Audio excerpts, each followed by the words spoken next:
G'day guys, how are you? My name's Adam. Can anyone guess where I'm from? Australia, yes, beautiful. Now, let's not to be confused with New Zealand or England. I've actually been living in America a while now and I seem to get confused on a daily basis. I have no idea how anyone can not tell the difference, but I guess there's similarities. But I want to teach you guys a couple of differences so you can point out an Aussie when you see one. So, yeah, right? So firstly, it's the words we use. Like, for example, you guys call sunglasses, right? Yeah. We don't call them that, we call them sunnies. And board shorts, boardies, and chewing gum, chewy. So basically we're really fucking lazy. We just shorten everything. And for example, another example, you guys call cigarettes, correct? Yep. We don't call them that either. We call them fags. No, I'm not lying, it's actually true, we call them fags. So no one told me that when I first moved to America. And I was on a holiday in San Francisco. Some of you know where this is going. So I'm in San Francisco, I'm looking to buy some fags, and I walked into a store and said, "Excuse me, ma'am, do you know where I could buy a box of fags?" And she says, "We don't sell them here, honey, but you are in the right city." And I didn't really understand what she meant until about half an hour later down a dark alleyway. Pretty awkward. Alright, but so another thing about Australians, about 30% of Australians are casual racists. Yeah, so that means that 70% are full-time. That's right, yes. Nah, I'm just joking. We're far too lazy to be racist. Too lazy to do everything. Actually, there is one type of Australian that's perceived to be racist, and they're called the bogan. The bogan is, I'll give you an example of a bogan. My mate Bazza, he's a dead set bogan. So when I go visit Bazza, he's normally got his nice little shorts on, stubby shorts on, and his crisp wife beater. And the other day I went to visit him and he had just one flip-flop on. And I said, "Bazza, mate, you lost a flip-flop." And he said, "No, I didn't. I found one." It's kind of like an example. Another one is my cousin Julie. She got married recently and she went all out. She's got a nice white tracksuit, got married. And she's got 7 sons. It's amazing, 7 boys.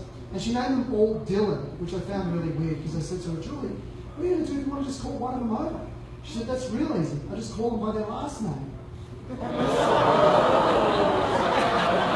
guys, hey, don't judge her because you guys have a group of people here in America that is pretty similar, I hear. No offense if anyone here is a redneck. But I have heard that they're very similar groups, but I will say I really can't judge because, recently with the election, all that stuff, which I really have nothing to do with whatsoever, but I watch it from afar. And my mum rings me up, and she's a bit of a bogan, I won't lie. So my mum rings me up and she says, "Adam, can you buy me a Donald Trump hat and t-shirt?" I'm like, "What the fuck do you want a Donald Trump hat and a t-shirt for? Australia's an island, you can't build a wall around it." And she said, "No, Adam, I want to make Australia great again." And my mum's not even the worst. My dad was the toughest. My dad's one of those real tough. He played professional football, not Raiders gridiron football. He played professional Australian rules football. So he's a big guy and really fit, and one of those real blokey blokes. Like he was like kind of homophobic, Actually, not homophobic, just scared that me and my brother would grow up gay, And so when I'd go, get ready to go on a date, have a shower, put some gel in my hair, put a polo shirt on, and I get ready to go, and he goes, What you've got gel in your hair? What are you, gay?" And it's very frustrating to live like that. I know a lot of you guys, straight guys in here can relate. It's really tough being a straight guy sometimes because you can't do what everyone else, what some girls or gay guys do. You can't hug a kitten. People, "What are you, gay?" Or, your friend breaks up with his girlfriend, you give him a hug, "What are you, gay?" Or you go down a dark alleyway in San Francisco and suck a penis, "What are you, gay?" It's very difficult being a straight guy, trust me. Alright, but look, I'm out of time, but I do want to teach you guys one more thing because it's really important you guys know this. So there's a certain word that we use in Australia, and you guys use here, but it means different things, okay? So it's the word cunt, okay? I know a couple of you butt cheeks who are just crunched up, but it doesn't, please don't get offended because it doesn't mean the same thing. Like, for example, in Australia, I might say to a friend of mine, I say, "Oi, cunt, get over here." That is the equivalent of you going, "Hey, buddy, why don't you come over here?" Like, same term, right? So when I come to America, obviously, I've been very careful in how I use the word cunt. I don't use it that often.